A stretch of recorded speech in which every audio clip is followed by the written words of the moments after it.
There was this, after the event, therapy sessions, the salon, it was held at the mall.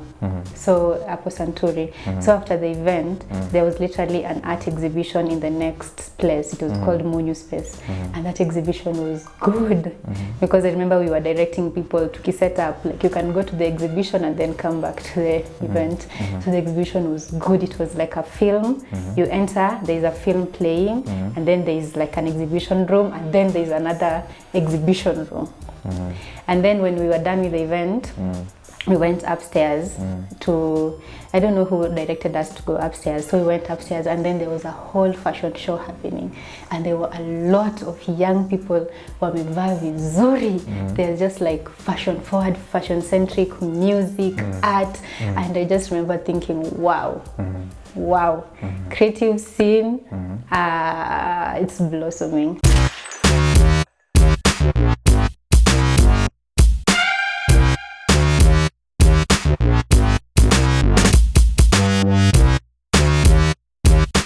Karibu sana kwenye show yetu Conversations in Literature. Ni mimi wenyu Miyamoto Mswahili. I am joined today by mgeni wetu wa siku ya leo. Anaitwa Amanda Nechesa. You have seen her before. She's a writer. She has a Substack, Therapy Sessions. Tumekuwa naye hapo on this show before, talking about poetry. So she's a writer, she's a poet. She writes essays. And she's doing all sorts of things these days. Yes. Thank you. That is quite an introduction. So how are you?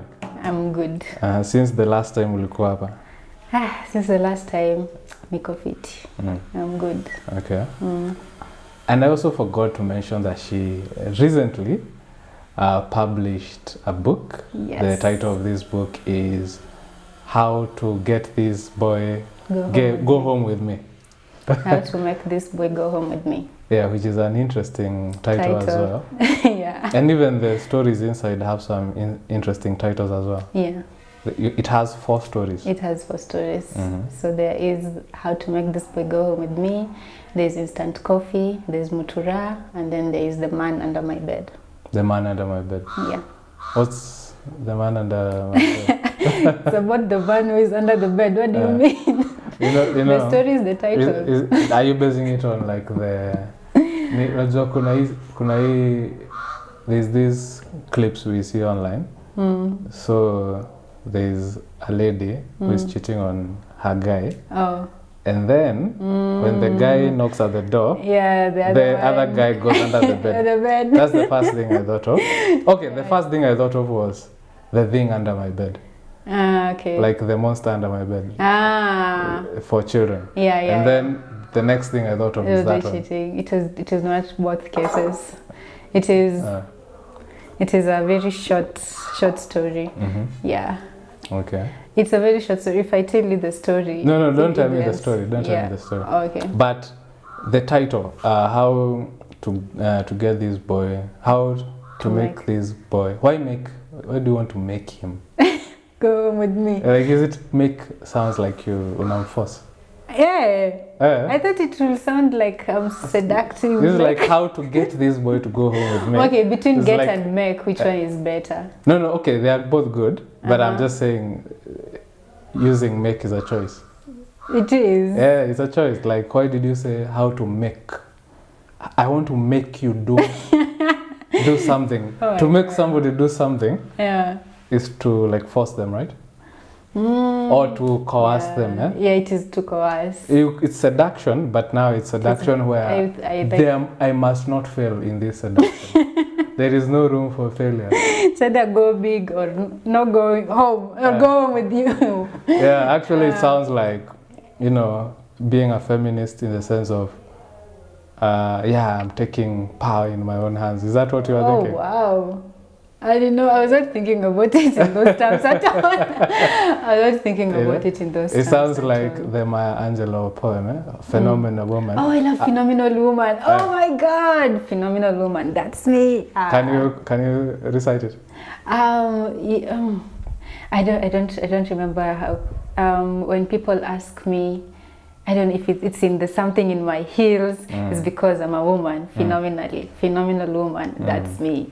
Yeah, I can't recite the whole poem, but I love it. Yeah. All right, tell us about The book. working on this book. You know, the weird thing is the title. I did not think about it in that way, like in the feminist taking control, but I get why people will think that.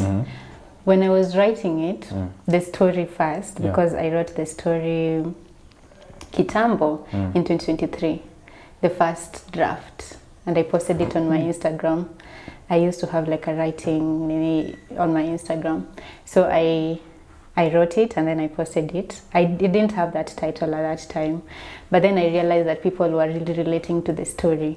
Mi niliandika tu juu I was bored. Oh, your story ilikuwa Instagram? Ilikuwa Instagram. A whole story can be on Instagram? It wasn't like that detailed. That's why I'm saying it's the first draft. Instagram inakuanga na character limit?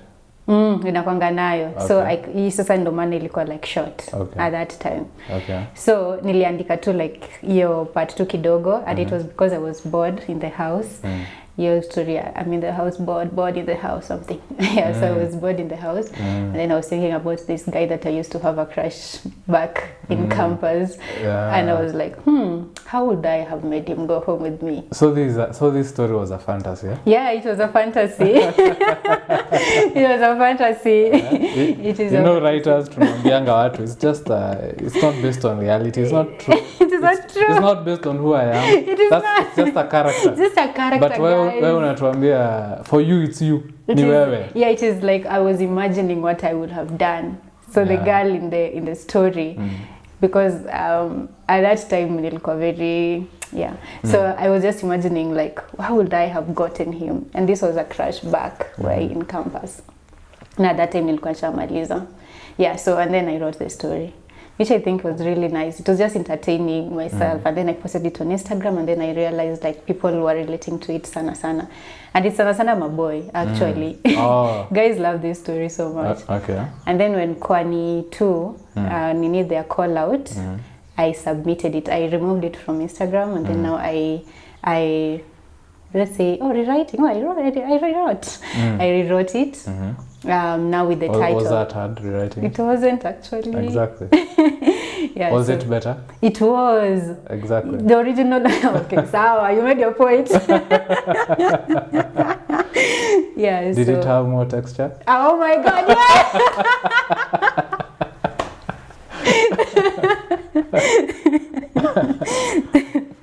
Yeah. So then that's when I came up with the title. And then I guess Qwani. I guess the story, maybe the title and the story, it really struck something in people. I don't know what it is actually. I know it sounds obvious, but it's not obvious. I don't know what it is that it attracted them to be is like. It since umesema ni mostly boys, eh? Yeah. So is it that a lot of Gen Z guys would want a woman to hit on them? I'm not very sure. Now you have to ask the Gen Z guys. but maybe it's true. Yeah. You know, even in my book, I have some characters, ladies, who approach the guy in a sense. So I hadn't noticed that, and then somebody was telling me, we were at a bar with a friend of mine, a writer, and he says there's a girl who asked us to watch her drink, and he says, this is Mona nini. Then he started asking me, why can't I have these encounters like the ones in the book? I asked him, what do you mean? Like, she's there, you talk to her.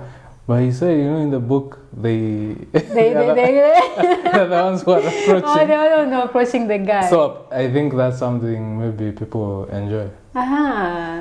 Okay, as a guy, because it's maybe not usual. Yeah. So since it's not usual, it is fascinating. It is fascinating to them. Yes. To imagine like a woman. So women, we should do better. We should be approaching the guys. Well, as a fantasy, yeah. As a fantasy or as a reality? In reality, when it happens, you think it's weird. You do? Yes. Why? I don't know. You are like, huyu anataka kuniwekea mchele ni? Hapana.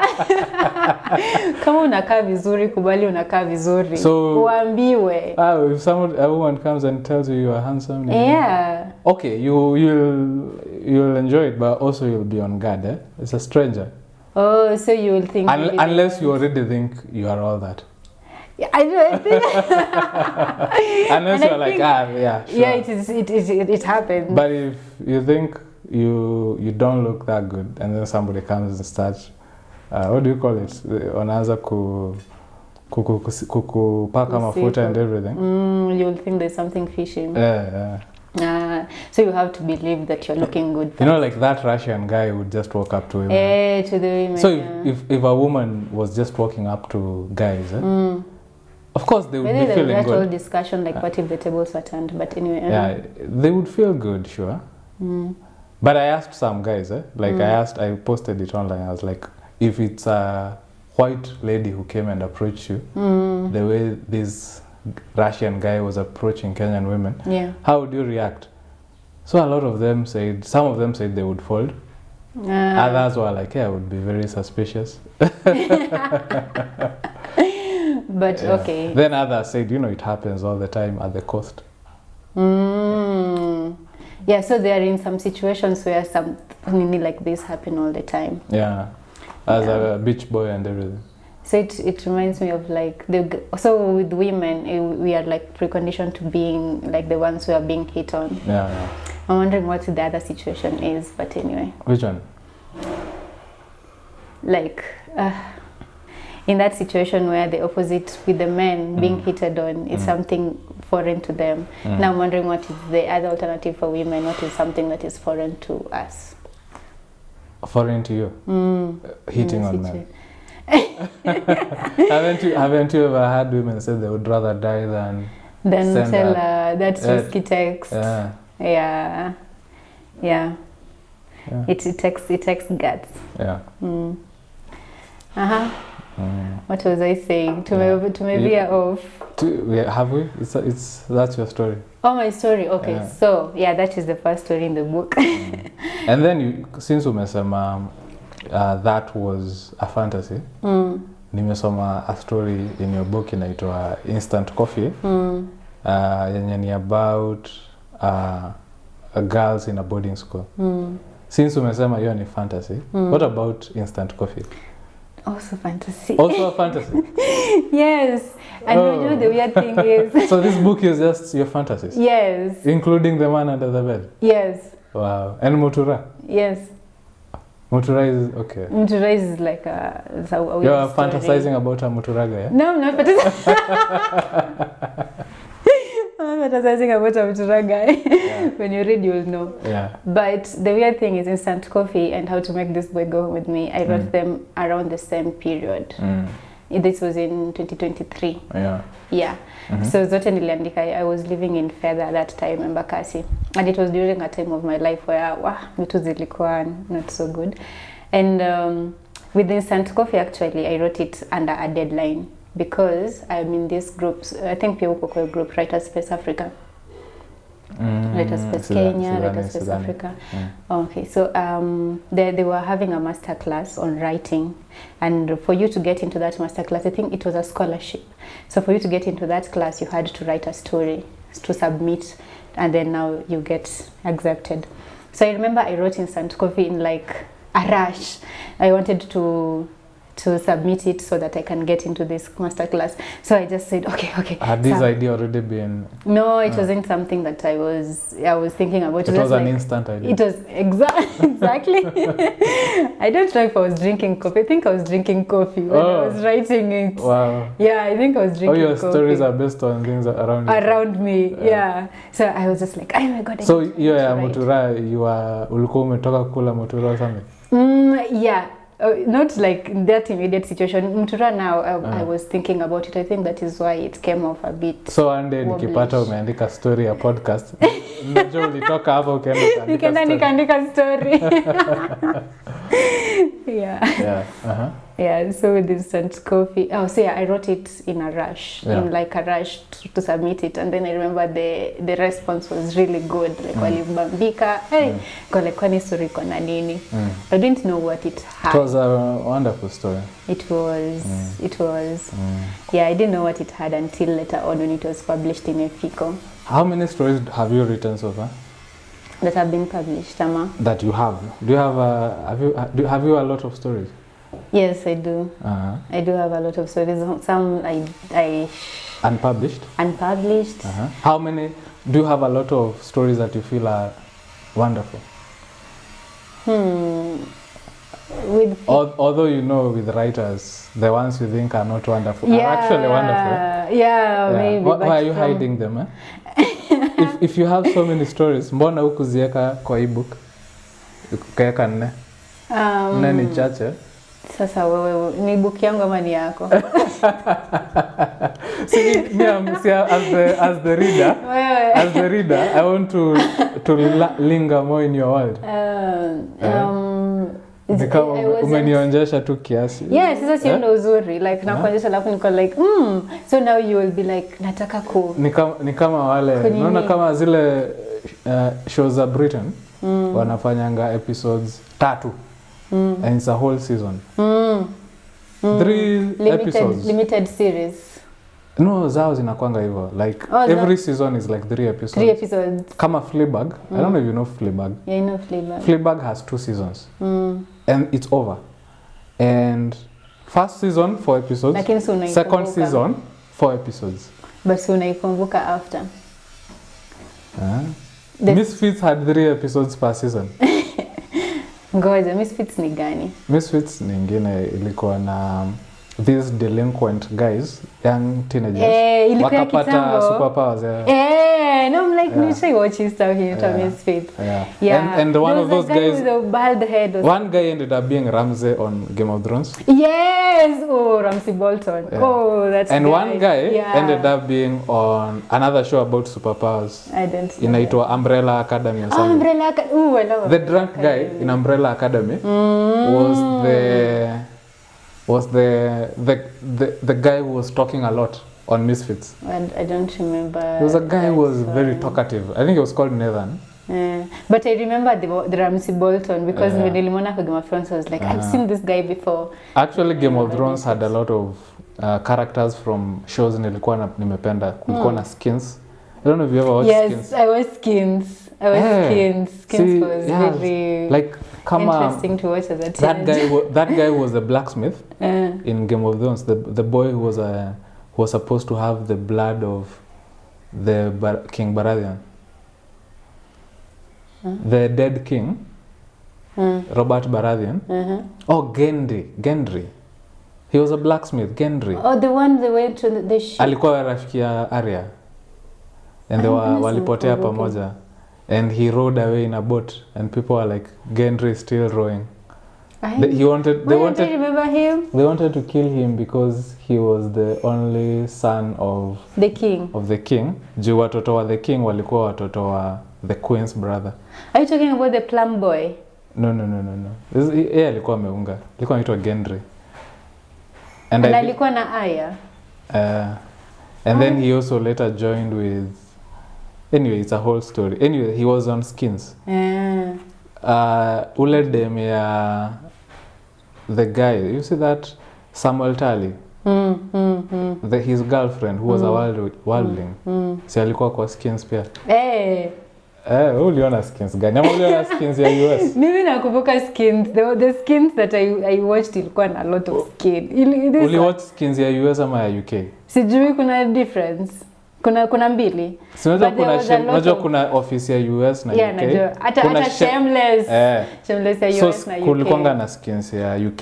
That's the original. That's the original. Basi mimi bindi. Alafu ya US I think walifanya 1 season alafu wakai cancel. Basi mimi I think niliwatch ya US. 1 season peke yake. I just remember it was kitambo. I was like still in high school. Skins ya UK ndio ilikuwa everything. People always say that, but I tried to watch office ya UK haikuwa fiti ama shameless ya UK haikuwa poa. Shameless ya UK haikuwa kali. Haikuwa kali. Shameless ya US lakini Frank Gallagher. But towards the end ikakuwa, you know, I don't know, it just felt repetitive nini. Niliboeka now eventually. Yeah, US. What? You never finished? I don't think I finished. Oh. I went up to like season 8 or something. I finished that show like 2 times now. Really? Frank dies finally. Let me spoil it for you, but obviously that was the end. Yeah. Sikumaliza. It was really interesting. Some shows should end early, yeah? That one, me I felt after 5-6 seasons, a show is done. No, after that they're just stretching. They're stretching. That I felt with The Office. There was that stretch. I think after Michael left that one. But with Shameless, I felt like, but also when Fiona left, there was a stretch with Shameless. Yeah. There was a stretch. Walikuwa na stretch stories. So. Oh. So instant coffee. Yes. Yeah. So that is another story in the book. Yeah. Okay. Yeah. I'm trying to connect it with Isele's story too. Nimetua tukifanya tulitoka wapi with those stories. Yeah. So that's instant coffee. So umesema it was a fantasy. Yes, it was a fantasy. A lesbian fantasy. Yes. You are admitting this on air. On air. Yes, in 4K. Yes. Oh, okay. Wow. Let's sit with that. Let's sit with that for a minute. For a minute. Yeah. So how was this one received? It was really well received. Like no, I mean like umesema ya kwanza ili receiviwa na maboy. Oh, with this one it was the girls. It was the girls. Ladies. Yeah. Wow. Okay. You know those musicians who will say this one is for you ladies or something like that. Yeah. This one. So you have for every demographic. Yeah, apparently. I wasn't thinking about the audience, but now when the book came out, then I realized that definitely this one. Did you do a book launch? Yes, I did a book launch. Yeah. Okay. And it was really successful. It was a really good book launch. I have to thank Qwani. Thank you, Qwani, my sponsors, my publishers. Yeah. Are you the first person Qwani has published? Yes. They usually publish anthologies. There is Qwani 1 up to 4. Qwani 3 kuna tashwishwi, but yeah, so there's Qwani 1 up to 4. And then now they wanted to veer off into publishing like books from authors. So I am the first one. Is there a new one coming on the way? From me? From Qwani. I think so. I think they're working on several manuscripts. Yeah. Yeah, okay. That's good. Are they going to publish a comic? Nilisoma ile comic ya Natasha. Yeah, that's what I wanted to say. I think so. I think they can go into publishing comics. Yeah, because Qwani has a lot of artists and creatives in that community. So wakitaka kupublish at a photo book, I think wanaweza publish because there are a lot of good photographers too. Okay. So far the photographers in Qwani hawajakuwa involved at all? Yes. Wamekuwa Qwani 4. Qwani 4 is a lot of because Qwani 4 the theme was Nairobi. It was culture. The theme was culture, Nairobi culture and all that. So you got a lot of photography, you got a lot of visual artists, you got a lot of writers. Like it is a mixture of all this creative energy in Nairobi that is booming right now. What's your take on whatever is happening? Like your generation, Gen Z, in terms of writing, literature? In terms of writing, in terms of art, in terms of creativity, it is magnificent to see. Like things are booming, like just blossoming. There was this, after the event, therapy sessions, the salon, it was held at the mall. So, Apo Santuri. So after the event, there was literally an art exhibition in the next place. It was called Munyu Space. And that exhibition was good. Because I remember we were directing people to set up, like you can go to the exhibition and then come back to the event. So the exhibition was good. It was like a film. You enter, there's a film playing, and then there's like an exhibition room, and then there's another exhibition room. And then when we were done with the event, we went upstairs to, I don't know who directed us to go upstairs, so we went upstairs, and then there was a whole fashion show happening, and there were a lot of young people wamevaa vizuri. They're just like fashion forward, fashion centric, music, art, and I just remember thinking, wow, creative scene, it's blossoming. What right about now. in the writing scene? In the writing scene, nimevia off from the question. But also, nimerada hiyo. Yeah. So the writing. The writing scene, I think it's also blossoming. Honestly, because I'm surrounded by so many writers, and I can see what they are putting out. Kama recently, there is like a whole essays from the elephant to do with SAPs. So it is all Gen Zs. It is akina Mohanji, akina Angana, akina Kafira, akina Njugi, Mohan. So they have, hata pia mimi yangu inakuja by the way, from the elephant. So you can see the essays, and you can see the way the thinking, we were talking about the thinking. So you can see the ideas in the essays. And also with poetry, the poetry scene is booming. I mean, this collective community called Female Poets Kenya, and I'm surrounded by poets all the time. Female poets? Yes, female poets. So what's the name? Female Poets Kenya. Oh, I had Afrima. Okay. Female Poets Kenya. Okay. And you're just in that space. When you're in that space of creativity, you can just see what people are putting out in terms of poetry. And this is spoken word and performance. But there's also like other page poets, kama kina Sheila, kina Salama, like all this. It is booming. Like even in the writing scene, I will say it is booming. I'm not very sure in the book world, because I don't know kama niko nini in touch sana na the books. More. Are you the first one to do a book, like solo? Yes. Okay. Yes. So but nimeona Sheila Gay. You should have her here. Sheila who? Gay, amazing writer, editor. She's an editor at Qwani. She's also releasing a poetry book this year or something. Yeah, she's working on a poetry book. So I'm interested. I'm like very curious to see what they will produce. Even Natasha, I think she's working on a book. Yeah. Poetry? Yeah, I think she's a poetry book. Yeah, but I'm the first. Mbona haukufanya poetry? I want to do that the next one. A poetry. Are you primarily poet ama prose? I'm all the things. I'm all things. Hauna ile part unasema mimi ndio stronghold yangu? Hapana. Zote ni stronghold. What about therapy sessions? Oh, what about it? Where do you place it as a category? It is. Is it poetry? Is it?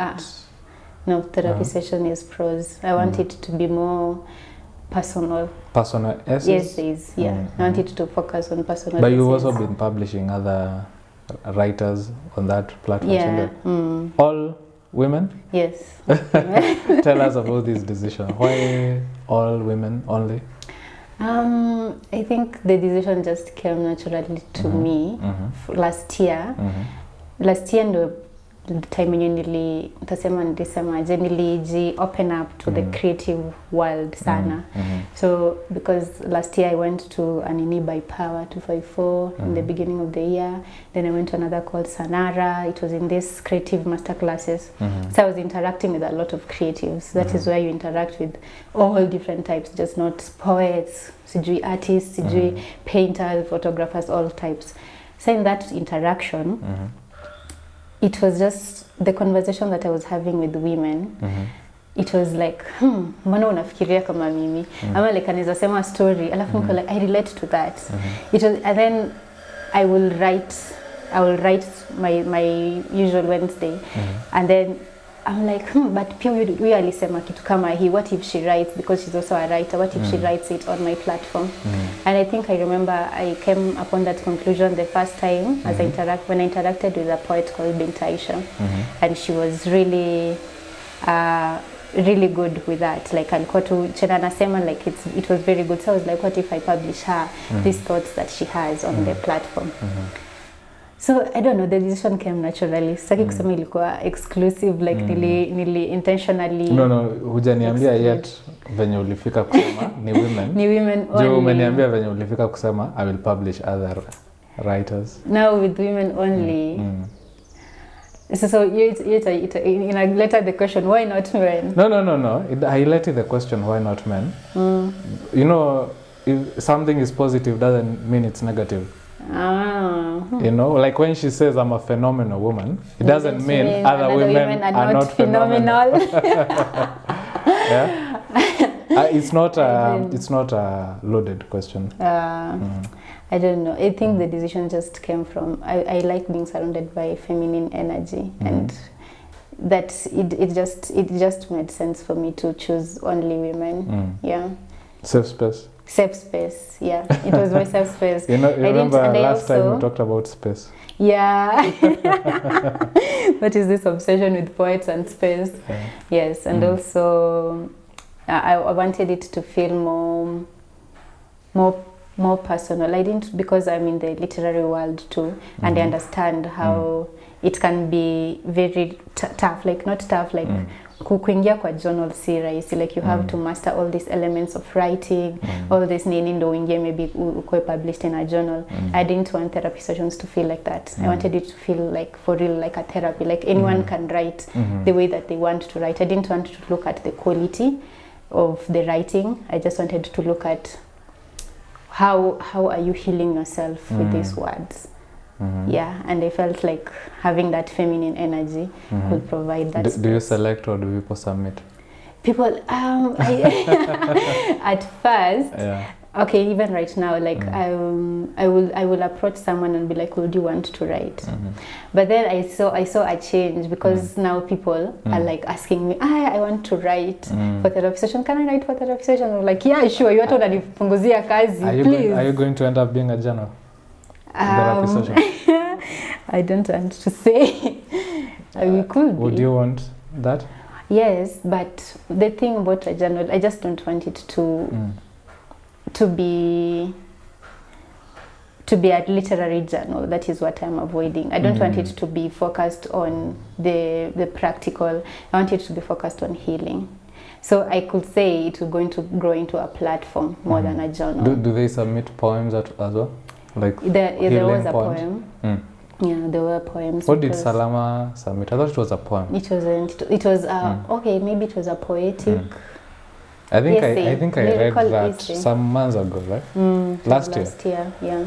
I saw it on your stories. It was really good. It was. I think we could classify it as a lyrical essay. It was about painting and poetry and writing. Yeah. Okay. All right. Are you mimicking me? Yes, I am. Ni sawa. Yes. And then you did an event for it. Yes, I did an event for it. Yeah. And that's why I was saying the event was really what I got what I wanted. Tell us about this event. Hatuko na hiyo context. Yeah. The viewer hana context. Hana context. So it is called Therapy Sessions The Salon. I'm borrowing from the salon from, I think you know the salon. Ama the viewer hajui the salon. Salons. The salon ni nini? Tunajua ni ile ya nywele. Yeah, kuna hiyo ya nywele. But salons are this, it was in mid-century ama ilikuwa uko kitambo, English women, 1890s. European culture going back. Yeah. Even the 19th century. Yeah. So the women of that time, I think they were not allowed to be educated. Like they were not allowed to go to school and all that. So what they did was like create these spaces where all thinkers, writers, artists will come and just disseminate ideas. So that is what I had in mind when I was thinking about the name, like the salon. So what I wanted to do is to create a space where all these people can come and just have conversations. I thought it was only going to be only women. I saw some guys there. No, it is not only women. Yeah. The salon, the therapy session Substack, it is all women writers. But for the salon, I want to include everyone. In the salon, do you have selected people who are presenting or something? No. Is it a symposium? No, it's not a symposium. It is not a symposium. Like, do you have selected topics? Yes, I have selected topics. Or you have selected things you are going to say? Yes. What about the others? Anybody else coming? I have selected themes that we are going to explore during this time. So the 3 themes that so far that we're going to explore are financial literacy. The first one was on financial literacy. Then there's one on self-love that I'm going to do next. And then there's one on confidence. Confidence. Yeah. They're very unique topics, like very basic, but interesting. Yeah. Connect this for me with you, the writer. Oh, these are things that I've. This is just me. Everything is connected. Like everything is connected. Yeah. It goes back to you as a person. You said your favorite poem is "Phenomenal Woman." Yeah, Phenomenal Woman. See, that's exactly what you've described. Self-love, financial freedom, and the other one was confidence. Yeah. True. Phenomenal True or woman. not? True. So now let's go back to your stories. This lady is making the I want to make the boy go home with me. Confidence. Okay. Confidence. Yes. Yes. There are instant coffee. It's about these two young girls. They have a friendship. One is an introvert, one is an extrovert. Confidence. Then she start getting more confident. Yes, it is getting much more confidence. Like she was from, it's self-love. Like she was from one is from a rich family. She's having coffee. One is having tea. Yeah. And she felt like she's not enough because she can't afford coffee. Yeah. It is self-love too. It is exploring that. Self-love, yeah. Okay. Okay. Honestly, you're the one connecting the dots for me. The dots and always also connect. in that same aspect, financial, because of the drift between the rich family and the poor family, you can also connect the financial. Yeah. Which is something that I have gone through, and every person, everything a person does is connected. Like if you understand, there's one thing I can understand about you and understand all your decisions. Oh. Does that worry you? Yeah. The way you said, oh. Yeah. It worries me. Why? They're like, you understand this one thing, and you can predict the next move. Actually, it means if I understand that one thing, I can manipulate you. Oh. That's the dark side of it. The dark side of that. That's actually what politicians are good at. They have understood one thing about the masses. That's why they don't have many ideas. Like the main idea is tribalism, divide them. So you understand, if these people are Luo, tell them about Kikuyu. These are Kikuyu, tell them about Luo. These are Kalenjin, tell them about their land. Sijui their people wamekuja kukaa huko. If these ones, tell them about this one. You just, and then you manipulate them with that one idea. So that's the dark side. That's what narcissists are good at. What is the good side? The good side? Yeah, like if the good side, thing about you, the good side, can I help you? The good side is that I can help you reach your potential. So because I can join be the a dots. mentor. Yes, I can see the things you don't see. Oh, I love that. That's why you find, like, if you watch the Lord of the Rings, Harry Potter, there are two sides of a wise person. There is Gandalf, the good wizard, and then there is Saruman, the evil wizard. You have Dumbledore, the good wizard, and you have Voldemort, the one the bad wizard. Be named or something like that. Yes. So it's always that way, like there are two, the energy that you have, like you are a warrior. There is the warrior who protects. There is the warrior who destroys. You have the king who is good for the land, the wise king, and then you have the tyrant king. You have the queen who is, full of grace. And then you have the queen who is in Evil Queen. the one from Snow White and the Seven Dwarfs. Maleficent. Oh yeah. Oh, it's Maleficent. Yeah. So that's it. So do you think he's also like someone, like also the inner person, like kama mimi? There is like a good side and a bad side also. Like this is outside forces, yes, but what about the inner forces? Is it the same? Like inside you, is it, there is one bright light, then there is one dark side, and they are constantly... I think there is opportunity. Like there is, you could go either side. But then also I think there is DNA. I think some people, you are born more likely to be evil. No, if your ancestors, you're saying evil is not made, it's born. If your ancestors are evil, you'll have more of a predilection towards that. Like let's say psychopaths are not made, they're born, right? There are situations where you have a family raised by the same parents, one child is a psychopath.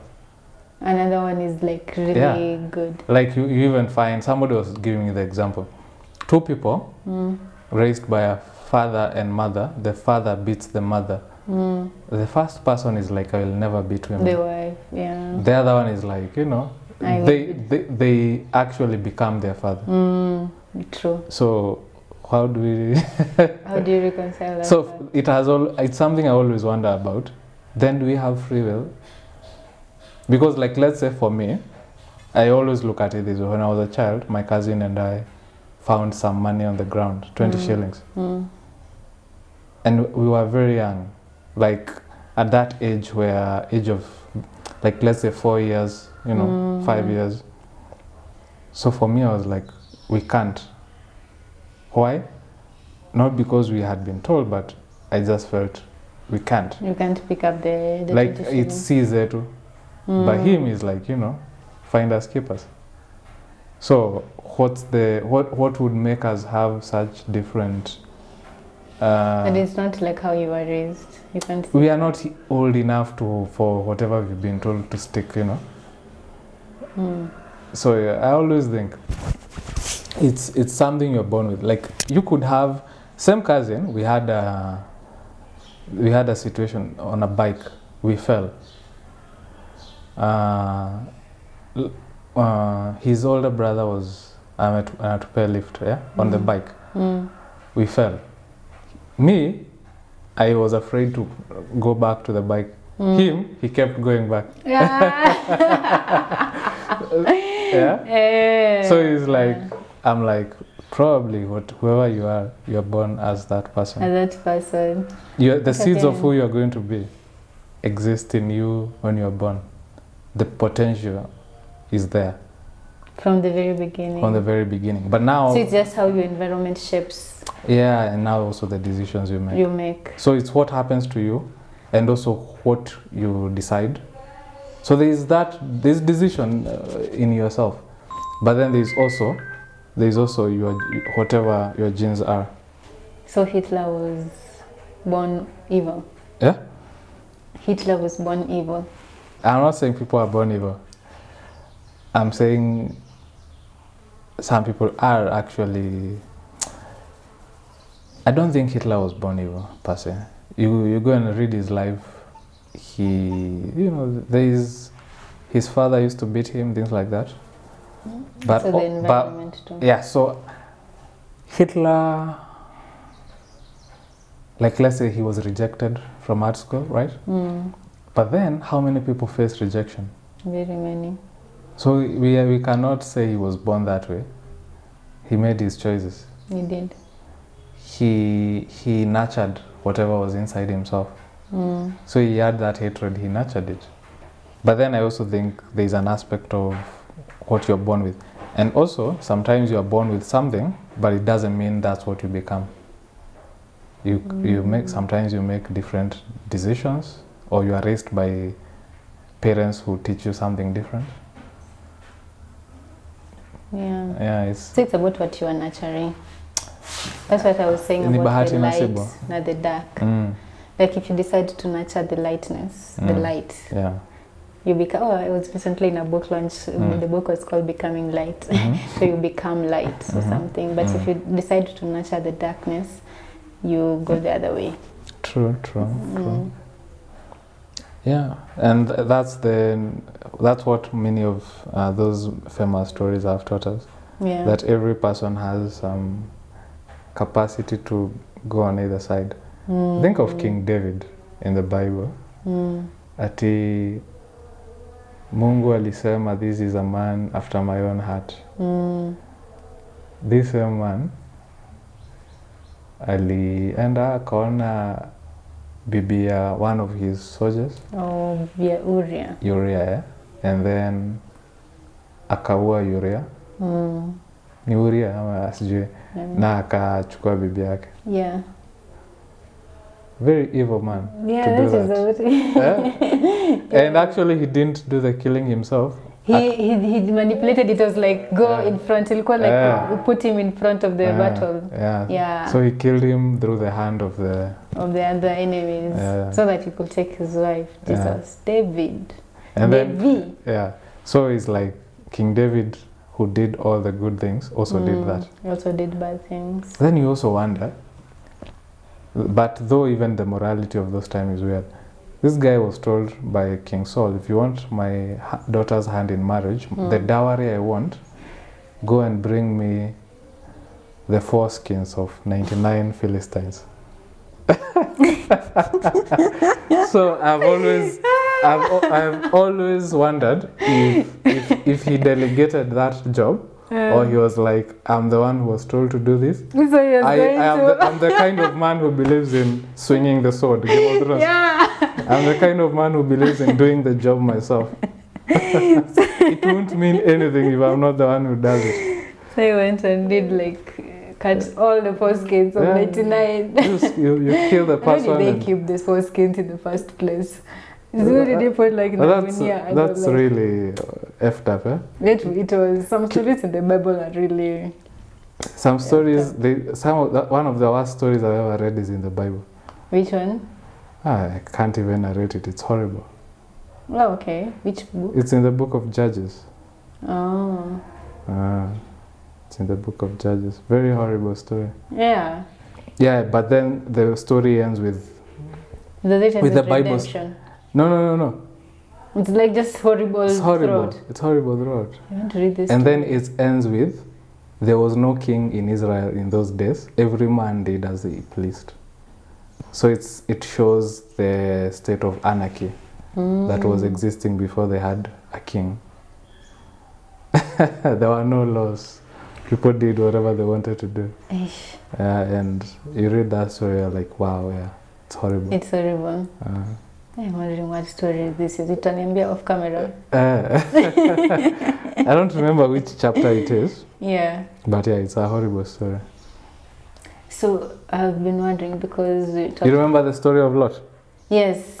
And the men who came to visit him. Yeah. And then the people of that area wanted that man. And then there was like. It happened in that story. The Judges. Yes, that story of Judges. It happens only that in this case, the man's wife is the one. The man draws his concubine out to those men. Oh. And wow, terrible. Oh. Yeah. Anyway, I don't want to get into the details because it gets even more horrible after that. It gets even darker. Yeah. Oh my goodness! I think I have heard this story on TikTok or something. Yeah. Does he want? Okay.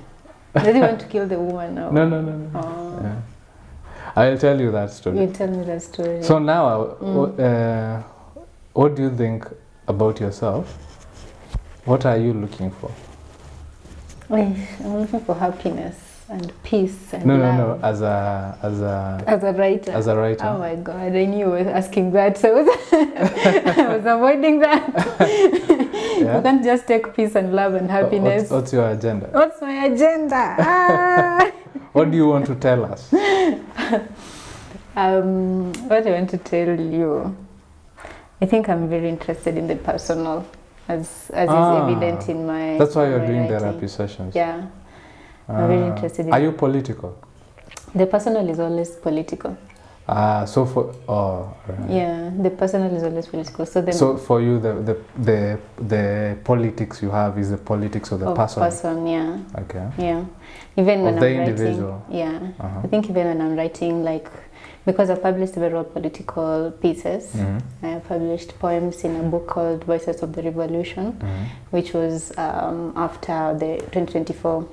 Is it Qwani 3?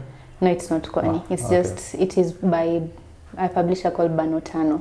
So it's called Voices of the Revolution. And they were very political poems, but my approach on it was also personal. Like, I will approach it in a personal lens. So yeah, so I would say my agenda is mostly you have to investigate the personal. You cannot conquer the world if you're not conquered yourself. God damn. Rewind.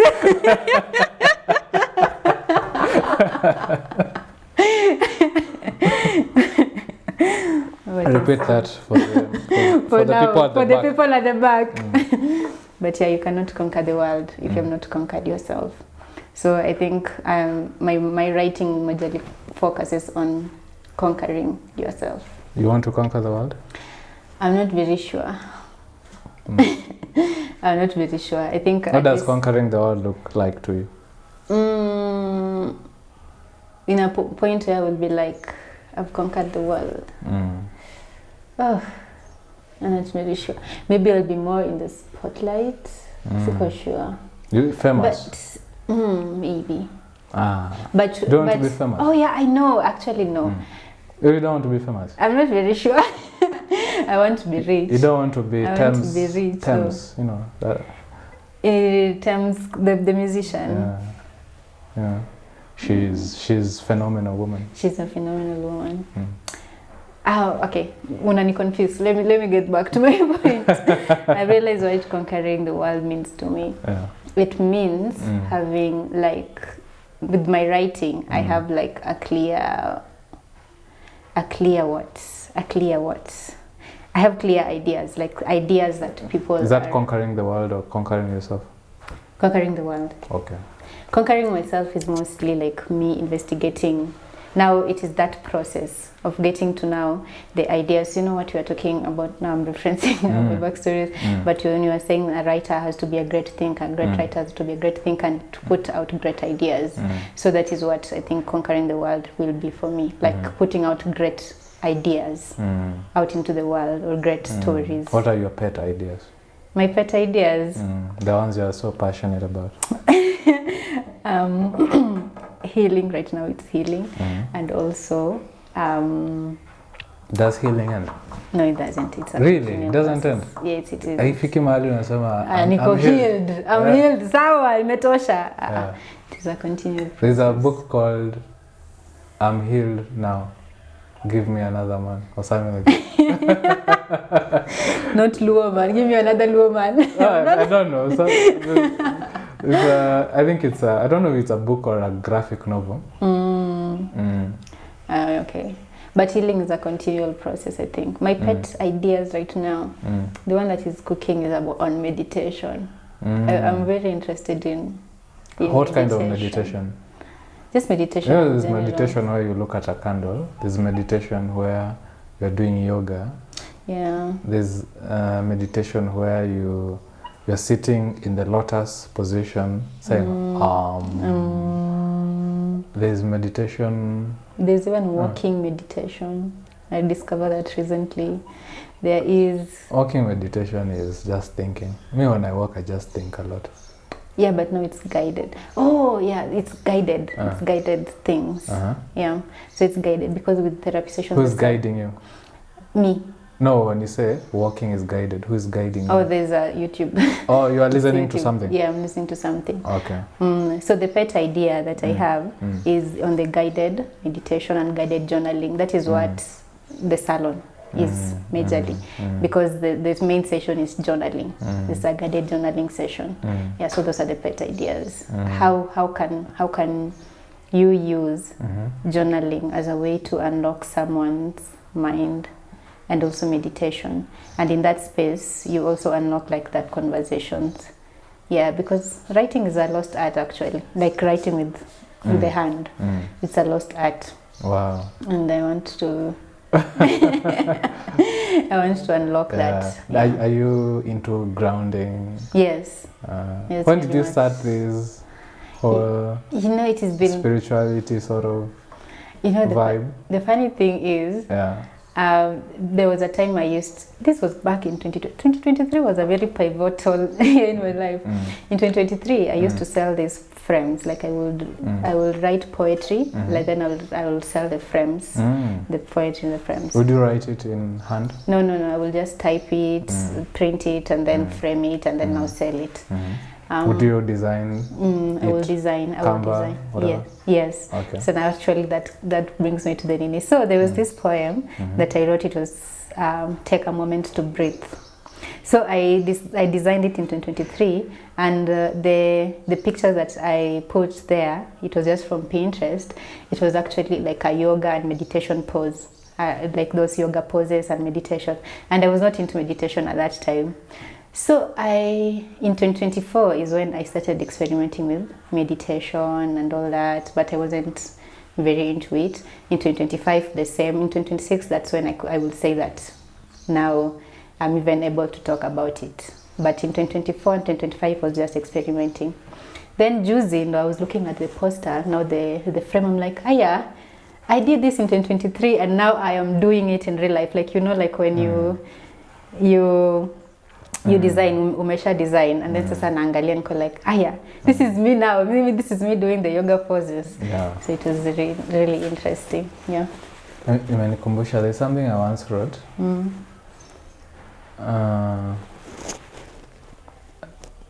The mango tree already exists in the seed. Unafaa kusnap. Yeah! Stop! Hey! Hey! The mango tree already exists in the seed. Yeah, it already exists in the seed. Like, you know how we all want to be, it was like unaona mtu, somebody being their best self, and you want to be them. Yeah. Like unasema, oh, this guy is a good orator, I also want to be a good orator. Yeah. But you are not a mango, you are an orange. Oh. Okay. You are an orange, not a mango. So you will be an orange tree. There's a mango tree. The mango tree. There's a. So you need to. You see, you said self-love. Yeah. You need to love who you are, but you also need to figure out who you are. You need to figure out what kind of seed you are, and to water that. And know what is good for it, which soil is good for it, and everything. Find out the potential you have and work on it.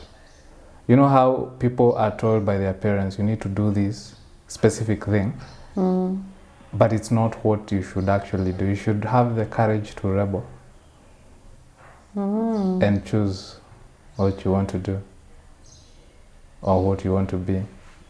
Yeah. Anyway, the point was, whatever you are saying right now, it made me think of that in the sense of the things you write down, they come from your subconscious sometimes, and later on you find that you have actually actualized. So when you wrote it at that time, you didn't know that it was something that you would be. It was something that you would do. So even the dreams sometimes you have at night, they give you glimpses of your future. So every dream is like that dream with Joseph and all that in the Bible? Not every dream, I say some dreams. Some dreams. Some dreams are actually symbolic. Like, and it's usually if you wake up in the morning after sleeping and you've forgotten the dream, it's not significant. But if you wake up and you're thinking about it, write it down. Okay.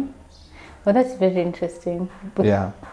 Because there was a time, and I realized I'm not the only one. I also, I think maybe it was in this podcast, there was a writer who was saying the same thing. But I had this recurring dream. Like there was a time I was having a recurring dream. And it was a really bad dream, but it was recurring. And then one day I just wrote it down, and then it vanished. Yeah.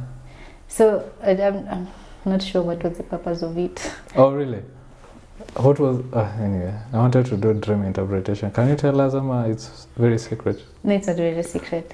It was like a very interesting, because it was starting like, it was a classroom, and then we were in the classroom, I was in the classroom, and then suddenly there was a teacher, and then suddenly there was like chaos, and then there were soldiers, and then they were coming, and then soldiers? Yes, like soldiers, like it was in a moment of war or something, and then they were shooting kids. It was like a really bad dream, and I don't know why I started dreaming of it. And then they were shooting kids, and then the moment like wananifikia, I wake up. Then I dream again. I sleep again the next night. It happens again. Then when you wrote down, yeah, I just wrote it down. Which year was it? It was Kitambo. I think I was in like first year. I was in like first year of campus. Wow. Maybe 2016. And you have no idea what it meant? Yeah. Okay, you seem like you know, or you really know. I don't know. That's it's a lot. It's a lot. And because dreaming about being in a classroom usually is about feelings of like regret, whatever, regression. Usually when I learned this because at the time I used to dream of doing an exam. And then I'm not prepared for the exam. And that was a nightmare. You're dreaming of doing it.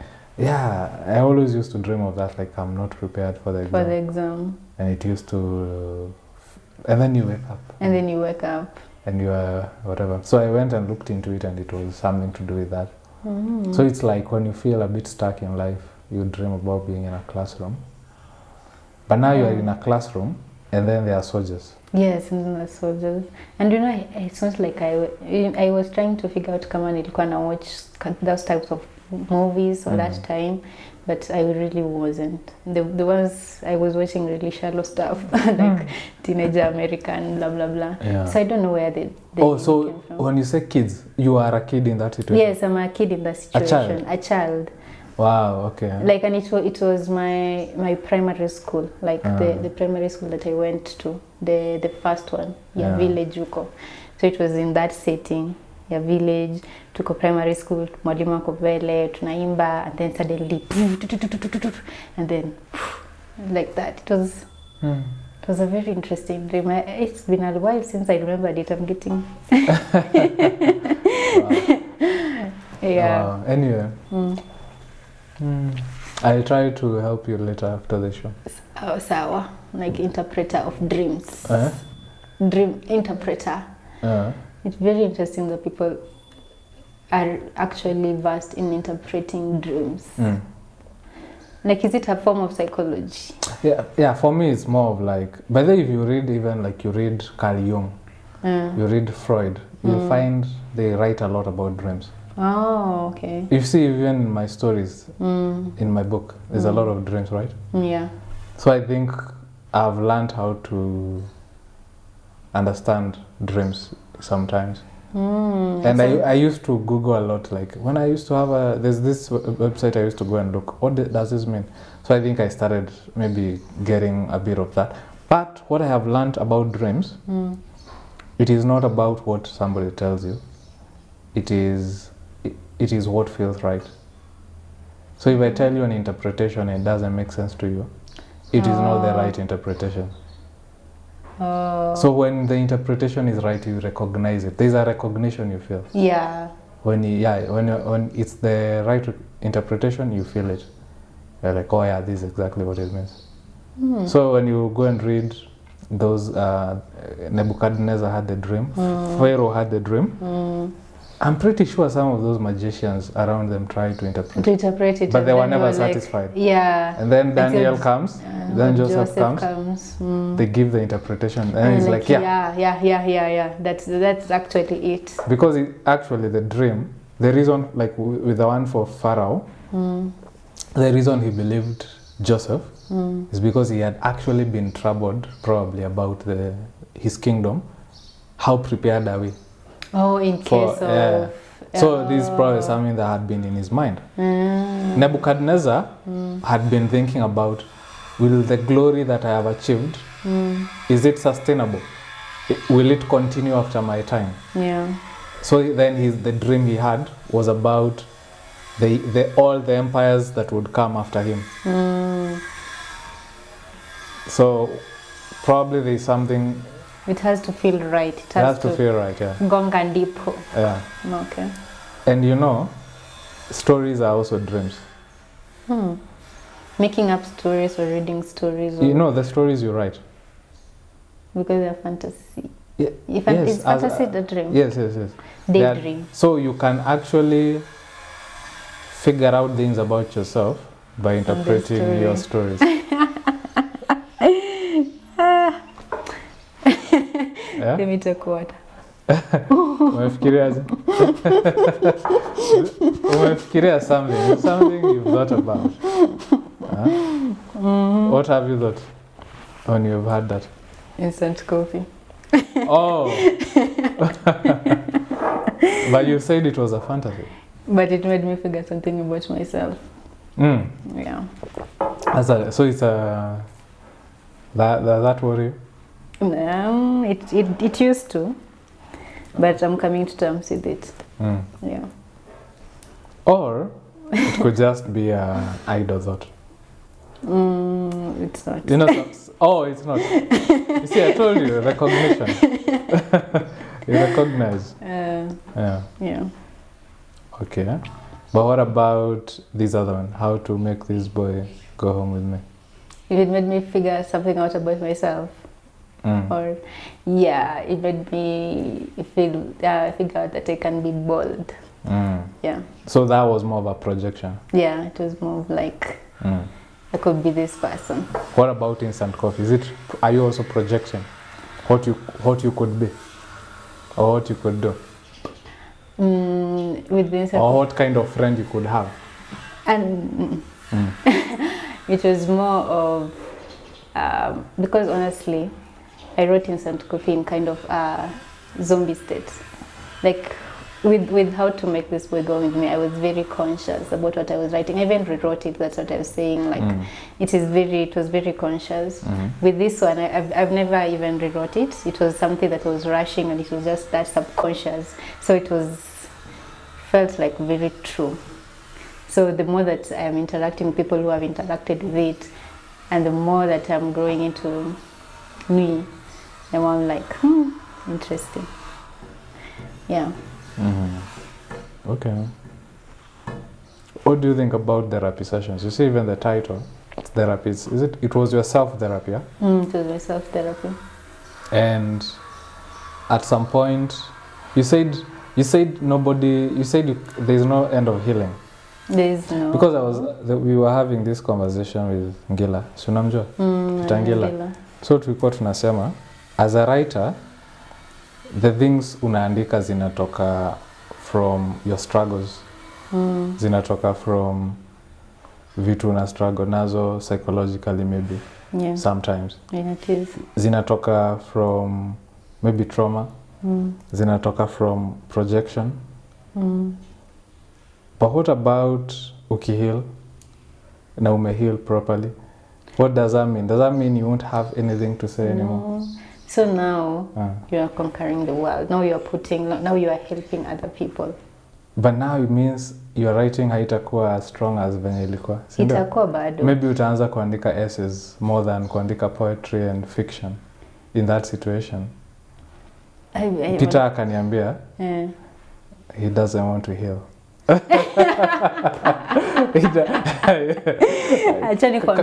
Kama ni story na healing, ataki. Kama ni kwenda therapy, hapana.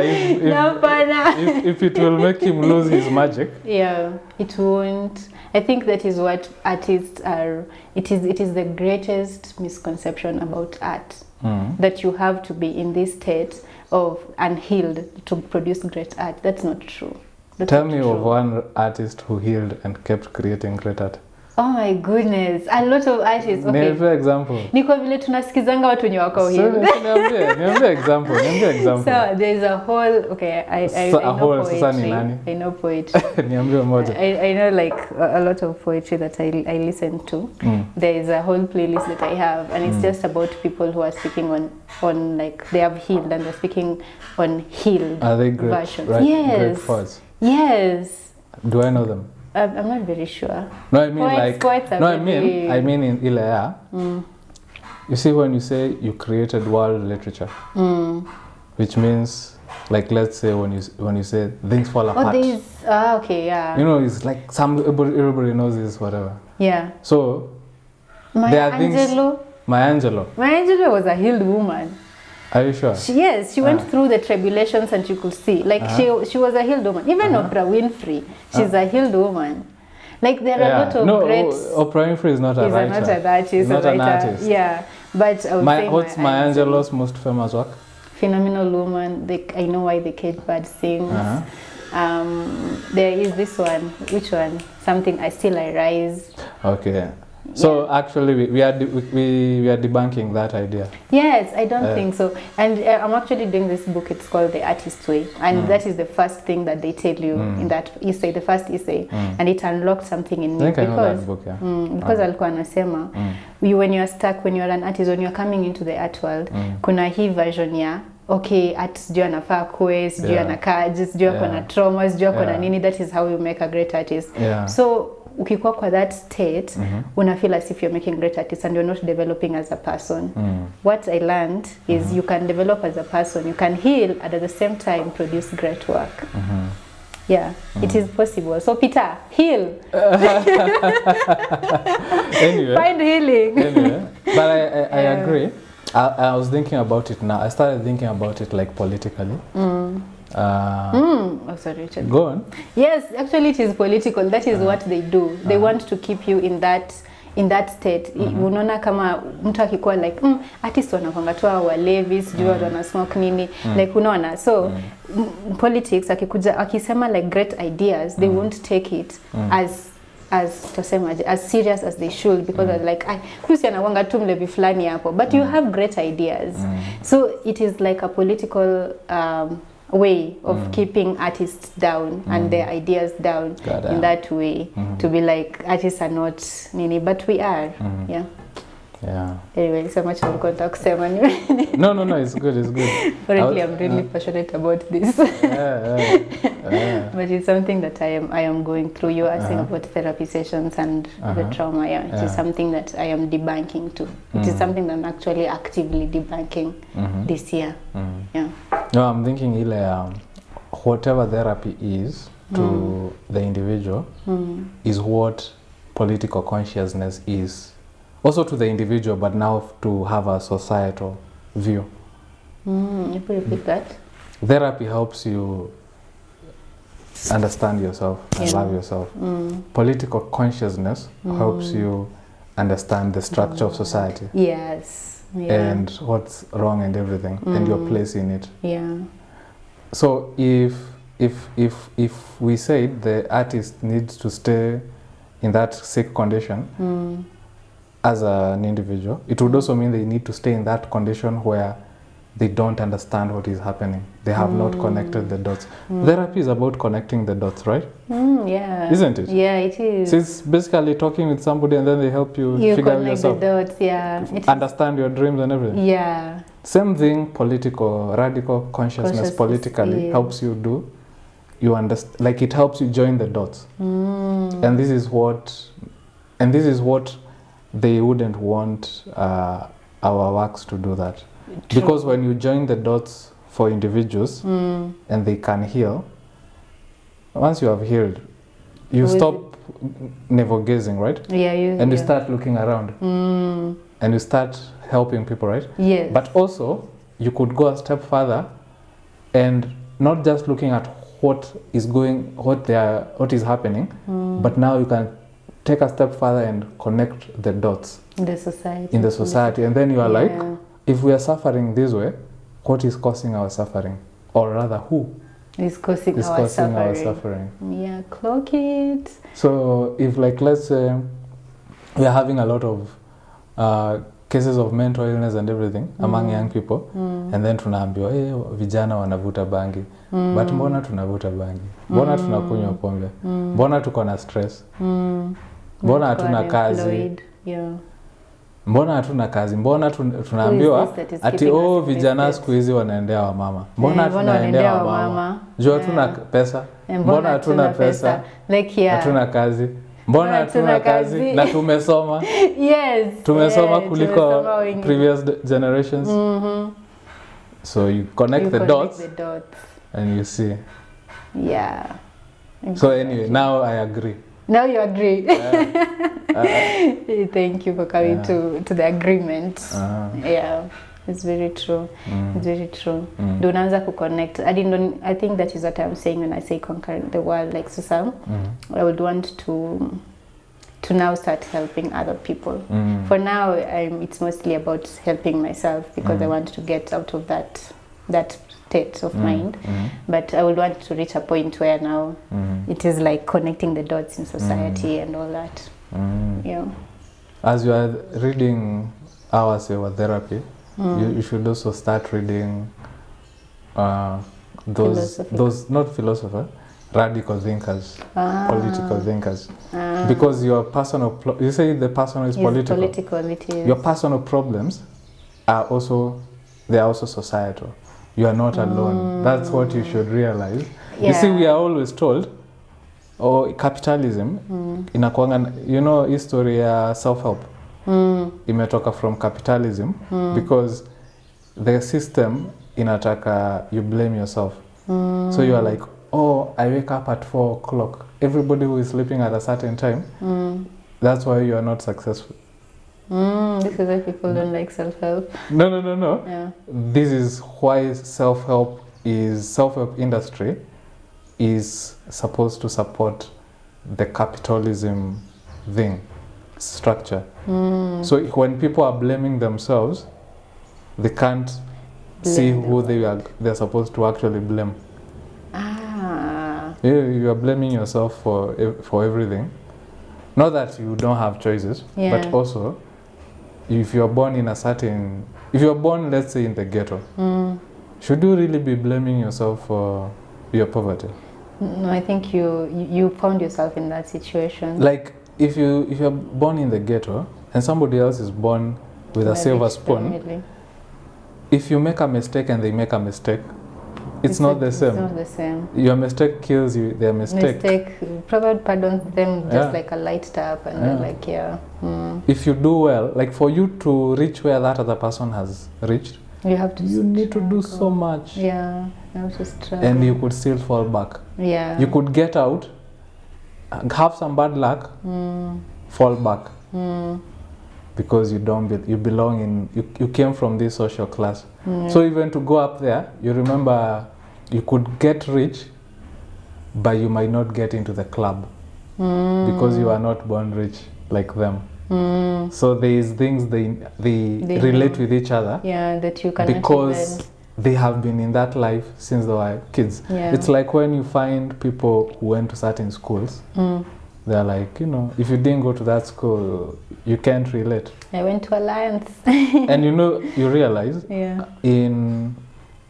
for the poor, for people from the lower classes, the school they went to doesn't matter. But for people from the upper classes, the school they went to matters to them throughout their life. Throughout their life. Yes. Go and look even at politicians in like the UK. You'll find they went to certain schools. The US, they went to certain schools, certain campuses. They went to Yale, they went to whatever. Even in Kenya, you'll find people, they went to certain high schools, certain universities. So it's a club. So if you are not born in that whatever, and if you are born in that, so these are things you may never realize if you are always like, for me to get to his level, I must really, you working hard is good and it will help you, but it shouldn't be like you put the whole blame on yourself. You should now start looking at the environment. And this is what the 2024 people realized. Oh yeah. It's like, if we allow this finance bill to pass, this omnibus bill with all these laws, these laws are going to create a situation where we and our generations will never, hatutaitoka block, tutabaki hapa chini because you're being overtaxed, everything. Hatutatoka block. Or if they bring story a land, you know, if you say you have kutakuwa na mnalipa rent for your land every year, nani everyone, if they do that, a lot of people will lose their land, right? Yeah. And what happens if you lose land? You own nothing. You want to issue affordable housing. Oh my God. Kuna mtu aliniambia affordable housing ni concentration camp. Yeah, actually nimesikia that several times. Yeah. So if washa kujengea concentration camp, yeah, juu anajua hizi laws zitakuimpoverish, what does that say? Oh my God, it's the same thing. It's like washa create like a hamster cage. So everything that you are living, somebody is controlling it, but then the motivational speakers are telling you to blame yourself. They are not, you have one system. But ukienda uishi like the Nordic countries, if you live in Norway or those countries, system ya huko unapata, umetoka huku, umeenda huko, when you are here you are very religious because you had to pray for everything. But when you go to those countries, your prayer items are covered by the government. Education umepata, healthcare umepata, nyumba umeshapata. Like everything is covered vizuri. Kazi umepata vizuri. You are paying, taxes are high, but the things that you need are provided. For, yeah. You can see where the start becoming an artist. See, prayer items are covered. Oh, so you're saying? So what are you saying about people's relationship with God? No, there's somebody who said that many Africans wakienda majuu, they realize that their prayer items ziko covered by nini. So that's what I'm wondering. Like, are you saying like mtu akishafika kwa a good state, they no longer need like divine intervention? They do, but you know, if you think about it, the situations that cause us to call for divine intervention are when we can't, you know, can't move. Like if you are sick, you need money, whatever. That's when you pray. Time ya COVID, people are praying in Europe. People are praying that time. No time zingine wako wanaomba. Yeah. So basically, when as society rises, the socio-economic ladder, belief in God decreases. This is why there's a whole. This is why, with like there are situations where you can approach the whole conversation of religion, and there are situations where you can't. Kwa situation ukianza kusema like atheism ama kitu kama yako like hey, ogopa Mungu, but when you are in this intellectual places or something, they are more open to that idea. You're like, why? Why mbona unafikiria hivi? They are more open to the idea of discussing God as Do you discuss God in your work? What's your relationship with God? Spirituality is a discovery too. My essay on Qwani 4 was about my meaning with religion. When you say religion, do you mean God? Yes, I mean God, I mean the church, I mean all that. And it has been interesting from since then, nimekuwa tu kwa conversations zina lead to spirituality. There are people who are more into religion and they don't want, that's why I'm saying this is something lived experience. There are people who are very into religion and God and they wouldn't want you to even discuss like kama and any other type of spiritual meaning. And there are people who are more open to other forms of spirituality, and there are people who are like do not want to discuss religion at all, like they hate religion with all their hearts. Like after the mention of it, they're like no, they just don't like the aspect of religion. So it's very interesting to see that relationship with God, how people are defining it and how they are navigating through it. What about you?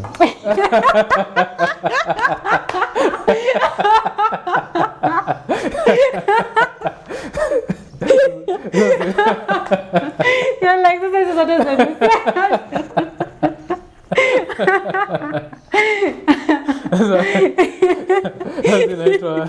Those are called bullshit answers.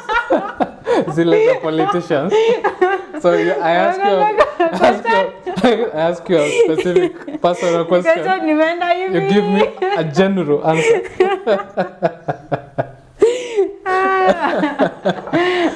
I knew you didn't see that coming. I did not. Okay, so I told you I was studying comedy. Yeah. That's how you do that's comedy. That's how you do comedy. Okay, you got me. You come the unexpected. That's where comedy is. Oh my God. Okay, so with me nimekwambia, I'm into meditation. I'm really interested in meditation, but I'm also reading the Bible. So I'm investigating these two things at the same time. Religion, in the aspect of I don't have this. I don't know this one. I don't think I have anything against religion so far. Like sidhani kama niko na a grudge ama like a bone to pick with it, but this is why I'm studying it. This is why I'm actually reading the Bible from chapter 1. You understand? Yeah, like in the beginning. From the beginning, there was word. The word or the world? The word. Something. The word. That's Genesis. No, that's not Genesis. That is John. What about Genesis? Genesis is in the beginning. In the beginning, it was there was a void and formless. And the Spirit of God was. Let there be light. Yeah. Yeah, let there be light. It was dark. What do you think of the? You know me, when I used to read the Bible initially, I read it as a writer because I loved the language. No, now I'm going to look for that. You've not seen? In the beginning there was the void and the Spirit of God is passing over it. Like in the beginning there was the Word and the Word was with God. You don't see the repetition? There is for a lot of in the beginning there was the Word and the Word was God and the God was Nini. Yeah, there's a lot of poetry. John has a lot of that repetitive poetry. Like he writes that way and it's prose. He's the best writer among the Gospels. Well, depending on what you prefer, he's the best if you are looking for something passionate, intense, poetic. You are looking for something specific. Is look akona details vizuri wakiwa na Matthew. Mark ako hapo tu. So look ako more detailed. Look na Matthew are detailed. Nani na Mark? Mark ako tu. I can't tell the personality of Mark from his writing. The gospel. But look at John. John anakuambia Peter was running with Simon running with the disciple who Jesus loved the most. Akwambi jina. No, anakuambia anakuambia John was the disciple who Jesus loved the most. But who is writing that book? Says John. Yeah.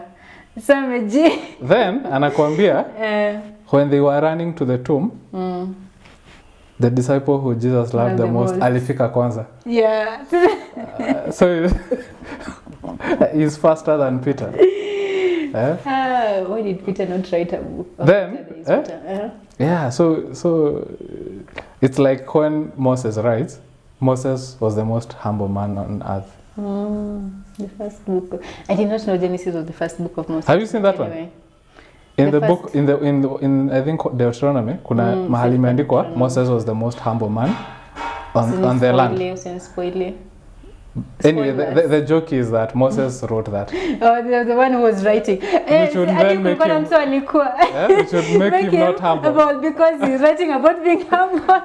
Lakini what people don't know, yeah, these books were written by scribes, not by Moses. But why is it called the first book of Moses?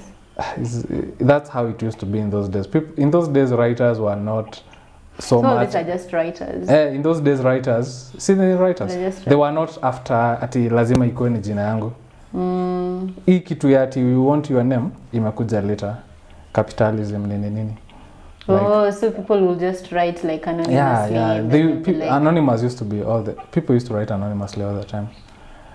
So now scribes ilikuwa you are writing your part, ni kama kuwa part of a choir. Kwa choir wimbo ni ya nani? Not band, choir. Zile nyimbo za choir za kanisa. Ukisema band si tunajua Sauti Sol. So they all get credit. But choir, nobody gets credit in the choir. I'm talking like a band, like hizo zinakuanga na instruments zote, like orchestra or something. Yeah, exactly. Yeah. So now what used to happen, a book could be written by scribes over generations. So there is what Moses wrote.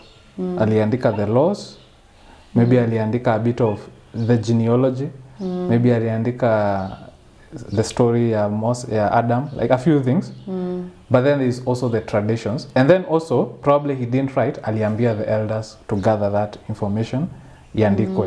Then ikiandikwa itaandikwa in his name because he commissioned it. Like the King James Bible, he didn't write it, he commissioned it. So it's like ghostwriting. The ghostwriting started from the Bible. Yeah. Interesting. But I think some were actually written. Like the prophets wrote their books, but also they had disciples who also wrote. So the prophets wrote, but also they had disciples. So unapata the prophecy ameambiwa na sinia ameandika. Lakini the story of what happened to him nini. Huwezi andika ati Amanda walked into the house.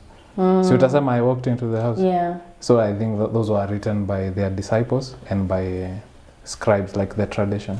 So when you think about it like that, it's just like, are you a religious person? Yeah. Are you a religious person? Yeah. Okay. So in that perspective, when you think about the Bible like that, do you think of it like, okay, you need just a book, or do you think this is also still, it is still a holy book? Even when you think about the like nitty-gritties of it. I think I have I operate as an African. I think as an African I am able to operate multiple ideas at the same time. You know, like compartmentalize. You know how an African will be a Christian, but they will also believe in kuna witchcraft, kuna nini. Like Africans are able to, like, tunaweza ongea Kizungu, tunaweza ongea Kiswahili, tunaweza ongea mother tongue, and at each of those levels I'm a different person maybe. Ukiongea Kizungu unapatanga huyo mtu hata hakai the same. Nilikuwa na interview mtu then nikaona akiongea Kizungu amekuwa corporate, akiongea Kiswahili amekuwa mtu mwingine. So the same thing, I can compartmentalize. So I'm able to, whatever I've told you, this is from scholars, biblical scholars. So I know that stuff, like I you know. But then at the same time, I also have this idea it's a holy book. So I'm able to have these two ideas, but but I am not able to reconcile them, and I don't try to. Oh. Thank you for that, because I was like, but do you need to? Because I think that is what I am nearing with struggling with. Like mtu anakuambia ni kama inafaa pick one, and I'm like, can't I entertain both ideas? Yeah. There's something called negative capability. What? Negative capability. Google that. Negative capability. This word it comes from John Keats, the poet, and he was writing about Shakespeare, and he said the talent that Shakespeare had, way more than any other poet, is negative capability. and he meant that Shakespeare was able to live with multiple ideas without trying to reach for a way to rationalize. Like I entertain that in his work. Okay. And I can compare to Wordsworth, who is trying to say a specific thing, you know. So Shakespeare can have that negative capability, according to Keats. So even as a writer, it's something I used to really think about. Keats, Keats. Keats. Oh, I thought it's Keats. John Keats. So that is negative capability, that capacity to have two ideas hata kama and not try to reconcile them, just to have them. Did you used to watch Peaky Blinders? Yeah, maybe one season. Yeah. So there's a season. He told his wife, Thomas Shelby. He told his wife, I am able to feel fear and still go on, still do things. So that is his superpower. He is afraid, sure, but he's still going to do what he has to do. He still has his plan, he's going to execute it. You see, if you feel fear, you see fear is in your heart, and then what you want to do is here. It's your will, right? So will your heart change your will? So you can have your will, which you want to do, and your heart, which is feeling fear, and you live with both of them, and you don't try to stop feeling fear. You stay with it, and you just do what you were going to do anyway. So it's the same thing. Like I want to pray, right? Who will I pray to? I'll pray to God, right? At the same time, I am not uneducated, you know. I can understand scholarship and how the book could be written by multiple people. I can understand the story of that this book was selected by Roman, you know, by a council of Nechesa or whatever for political reasons. That some books were left out for certain reasons. Like I can know that whole history, but it doesn't stop me from being able to pray. Okay, negative? Is it negative? Capability? Oh yeah, negative capability. Okay. Yeah. I love that. When you said about the fear, it reminded me of 2024, the protest. It was like when you're in that situation, you realize everyone is afraid. But from the outside looking in, you can think like they're not afraid, but they have the fear, but they're going on. You wrote that in your article, right? Oh yeah. For I read that for the elephant. For the elephant. Yeah, and then there's. It was something about I'm in my revolutionary era or something. Yeah. Mau body. Yeah. In the revolutionary era. And then there was. I'm in my Mau era. Yeah, soft girl in my Mau era. There was also like another person who was saying about the heart. The word you have said about the heart and the fear. What was they saying? Like the moment you stop feeling fear. Oh, this was about performance. Like someone was asking stage fright, about stage fright. Like when do you stop having stage fright when you are going on stage? And the person was replying, I think it was someone very established. I think probably it was Kendrick. Was like, you Kendrick Lamar? Yeah. Wow. I think it was, but I may be you are on first name basis. I may be wrong. Yeah, I'm very...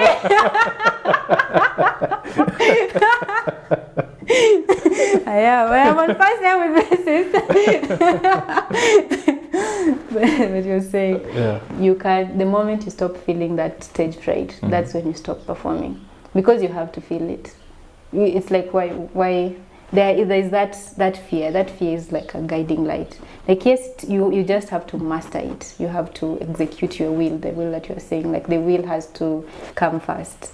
But that fear, it's like the fear of maybe God. Like it's just something that you have. Nikakitu ndani, like lazima ikue other way. Yeah. I don't know why. I know why, but now makes sense. you're looking at like, we don't want to make sense kweli. So now you're making me want to continue talking and the story imeisha. The story imeishia hapo. Yeah. Yes. Silence. I was giving you the silence ndio uendele. Oh, ndio niendele. The silence is making me nervous. I'm like shaking. I'm like, why are we silent?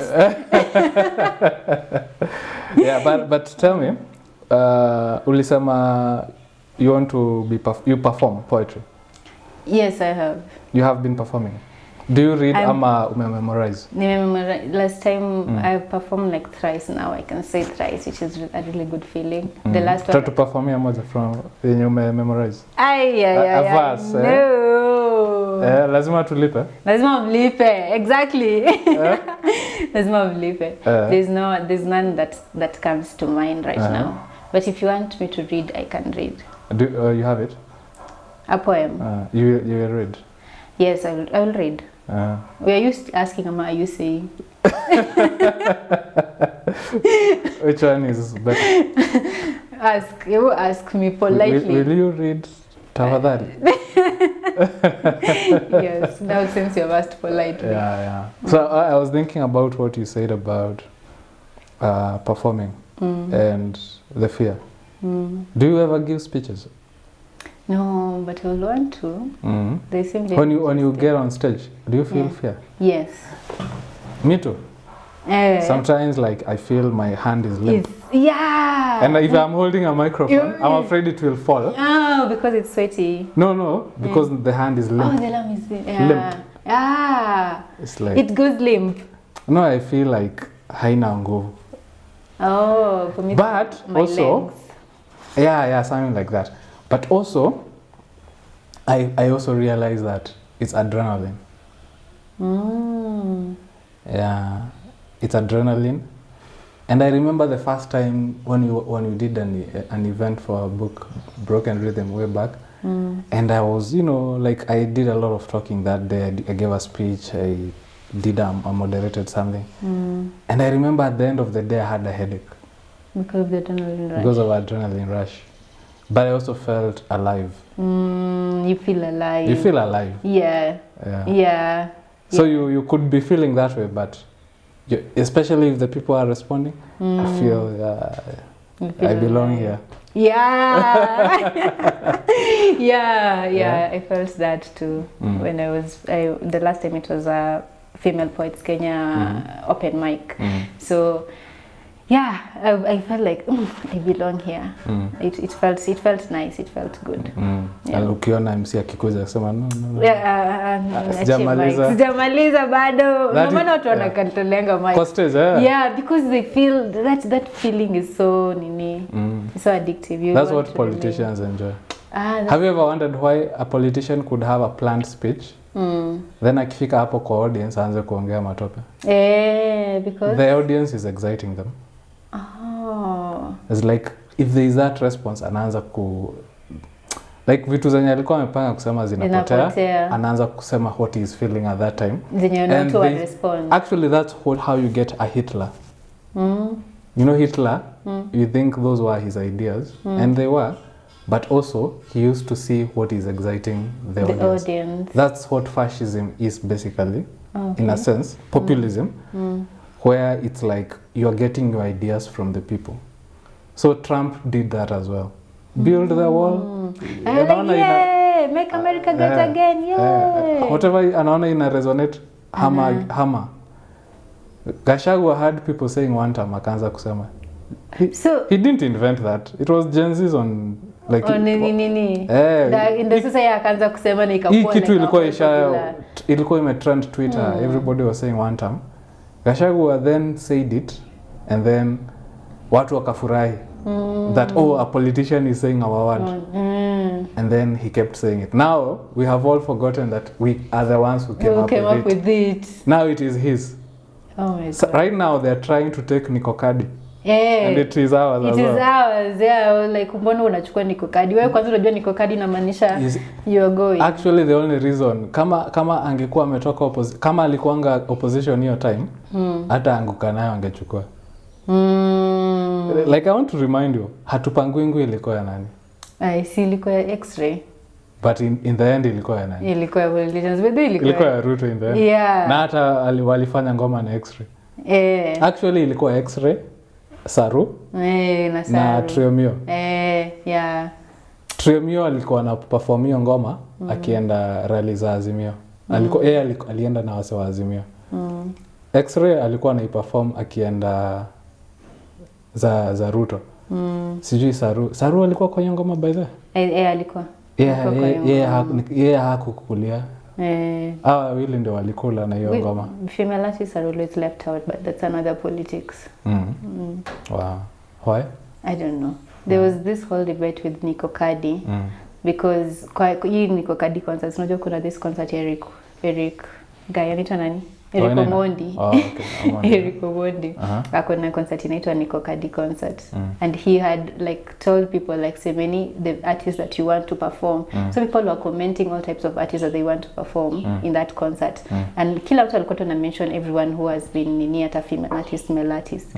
But when the final nini came, there are only all are male artists except one. There's only Saru. Token artist. Yeah, there's only a token woman artist. So it was like a whole debate like why you're not including female artists, and they are equally as vocal when it comes to politics as much as the male artists. And sometimes even more. Even more. Yeah. Anyway, yeah. So Hatupangwingu ilitoka kwetu.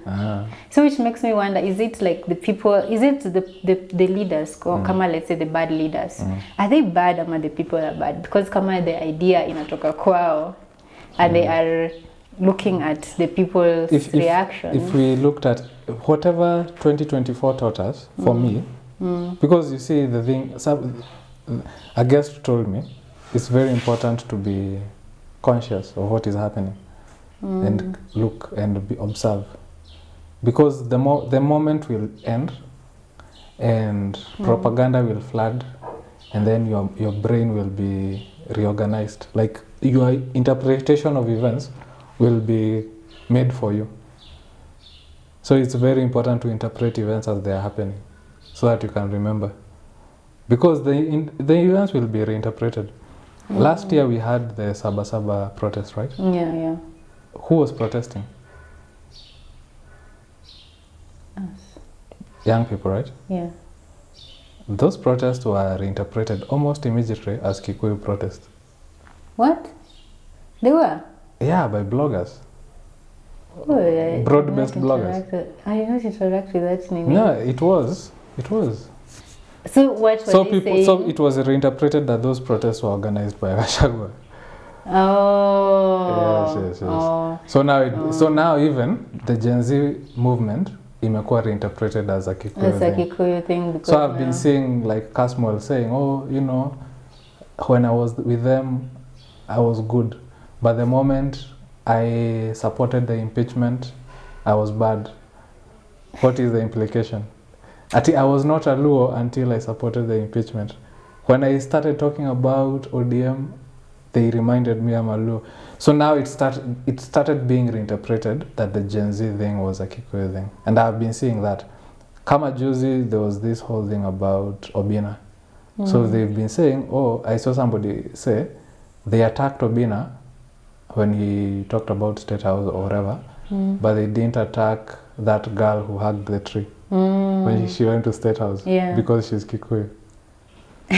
So those are that's the way things are reinterpreted, and it steals your memory. So yes, so now the thing I learned from 2024, what I noticed is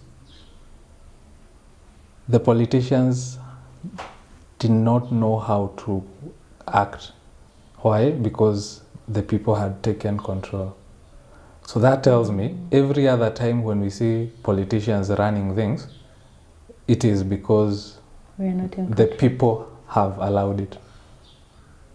So it's like, when I was a child, I used to wonder, how is it that one person, that Moi was president and we were all afraid of Moi. So I used to wonder, how is it that one person can control a country of millions? I was like, kwani hata hao watu wenye wako around, that one of them could arrest him what can he do? He's just one person. You know it's possible. If people can arrest their leader, if they want to. They can even assassinate. So that happened with the French. They do, yeah. French Revolution. So I used to wonder why, and I was a child. I didn't understand politics, you know. So now as I grew up, is when now I've come to understand that there is how you control the people, propaganda, you bribe certain people, you create loyalty, like until you are untouchable. So at that time, 2024, people dramatically showed that they are in control. They wakasalimia our politicians, wakawatumia message. You know, this was what that was doing. It was breaking taboos. So there is that taboo of you can't do this to a leader. So we are doing it. Kitu wakamweka kwa coffins. See, that was the reason. Yeah. Breaking the taboos. It's social, cultural. So we are breaking these taboos so that we can be able to show them that we to show them and to also show ourselves. And what happened was that during that time, the president didn't know what to do. He didn't know what to do. He didn't know how to act. He came, alikuwa anakuja kwa Twitter space. Like he was trying. Tulifanya akakuja kwa Twitter space. Yeah, he was trying to relate to what is happening. Yes, why? The young people had collectively rejected the finance bill. And by extension, the parliament. They burnt the parliament. They could have gone to State House. Like, there was that rejection of the political class. And if there's that wholesale rejection of the political class, how can they survive? So that's why they reintroduced tribalism. Because people had said we are tribeless. So that is why they did broad-based handshake.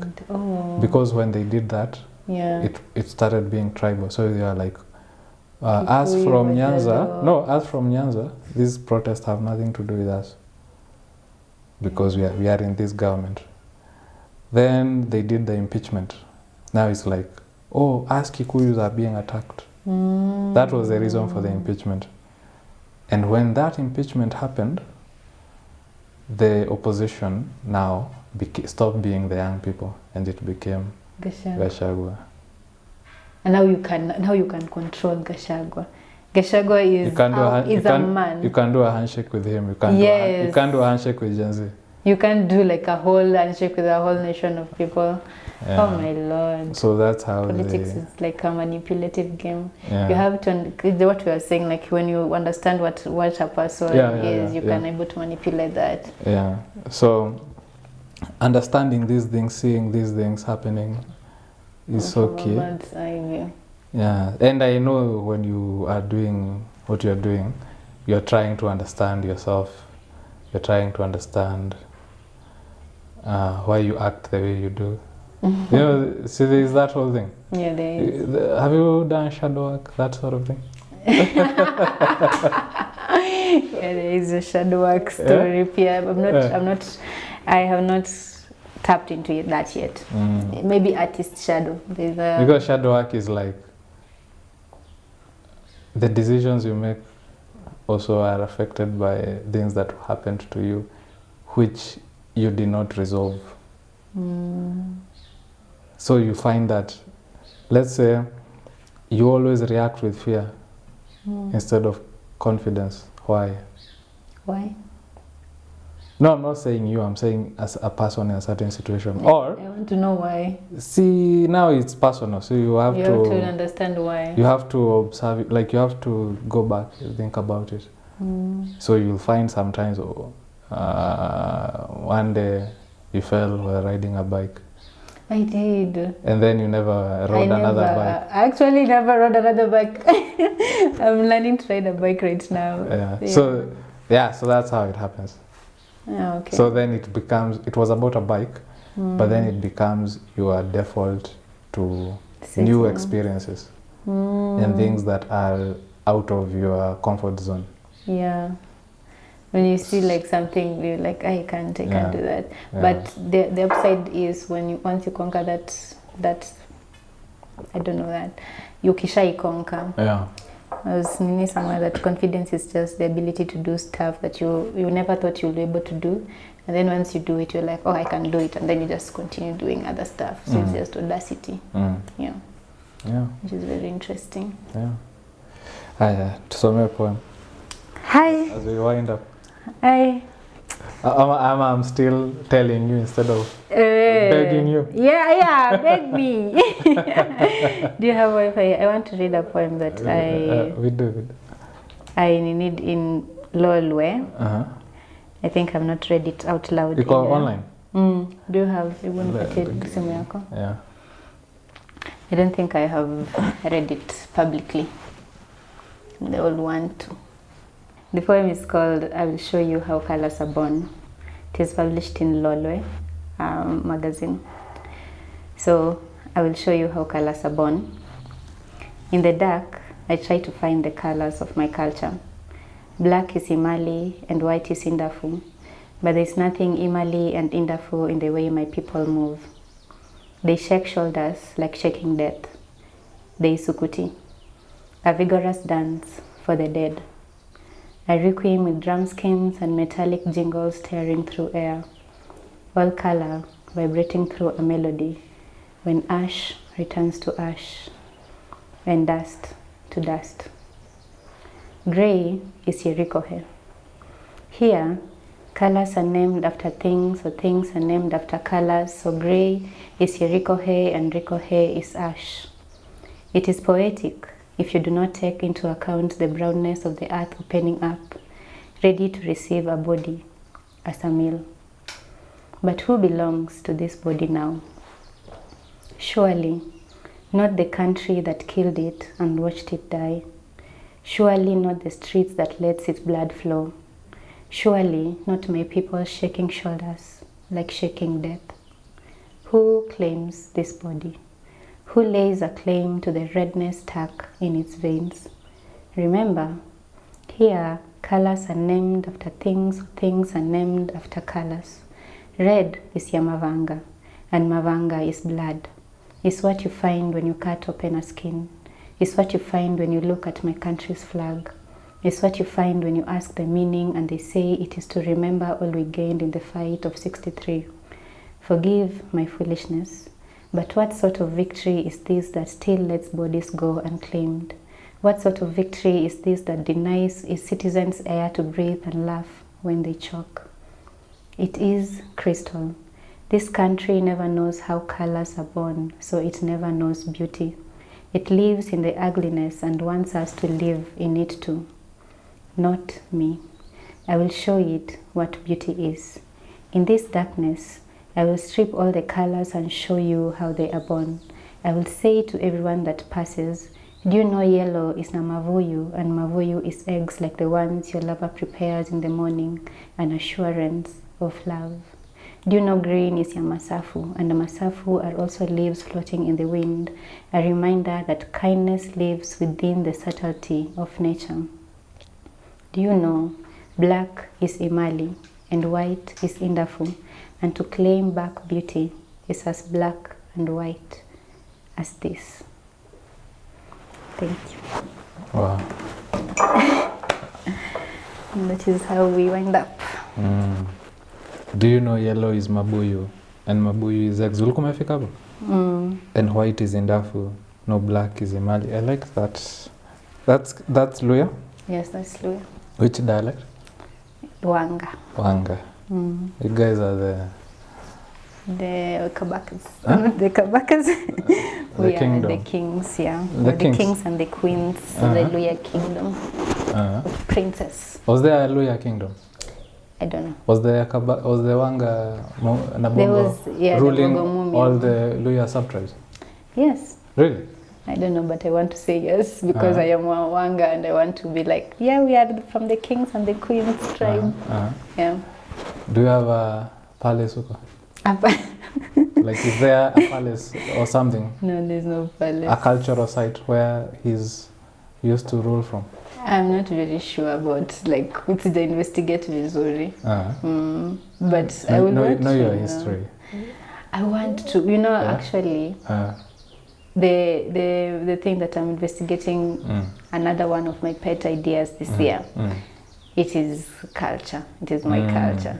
This is my first poem about culture that I ever wrote. I wrote it last year, and it was in that process of investigating my language. And then I also wrote another poem, which I'm hoping gets published. And it's also about my culture and my grandmother. And it's something that I'm a bit scared to do it, to try it, to investigate it, because it exposes a lot. It exposes it exposes a lot. So I will ask you next time. Please ask me. Please ask me. So thank you for. Asante sana kwa kuja kuwa nasi kwenye show. Karibu. My presence has been nice. Yeah. So where is your book available at? My book is available at Nuria, and also at Qwani, and also from me personally. When you say at Qwani, what do you mean?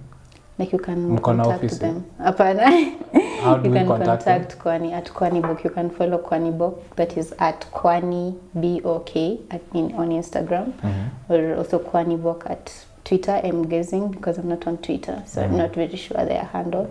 But if you contact them and ask them if they have the copy, yeah. Are they on TikTok? Yes. Qwani Yes, Book? yes, Qwani. It's just Qwani at Qwani. Are you on TikTok? Yes. What? How can I not be on TikTok? I haven't seen you there. Yeah, TikTok is the greatest platform to ever exist. Yeah? Debatable, but yes, TikTok is very interesting. Yes. I'm also on TikTok. You're also on TikTok? Yeah, as well, I want to follow you. Miyamoto Muswahili. Sawa. No, I'm going How to many followers do you have? My account is private. But the therapy sessions is public. Yeah, okay. On TikTok. You can follow therapy sessions. Yeah. But the TikTok account, my personal one is private for now. I want to have the courage to make it public. So, you post personal things over? Yeah, dancing post personal. and stuff. At what? Dance? Yeah, like, you know. Once you follow me, you will know. Once you follow me, you will know. I can't follow you, it's private. You can request. Yeah. It's better you request me. So, since the title of your book, you like how to make this. Okay. Yeah? So you can get the book there at Nuria Bookstore. You have to stick to Nuria. So. Yeah. So, ndio huyo, ndio hiyo. Ndivyo hivyo. Ndivyo hivyo. Haya ni makala mengine ya Conversations in Literature. Ni mimi wenyu host Miyamoto Muswahili. Conversations in Literature is sponsored by Nairobi Academic Press. Subscribe to our channel, the Roaring Simba Network. Until wakati huo mwingine.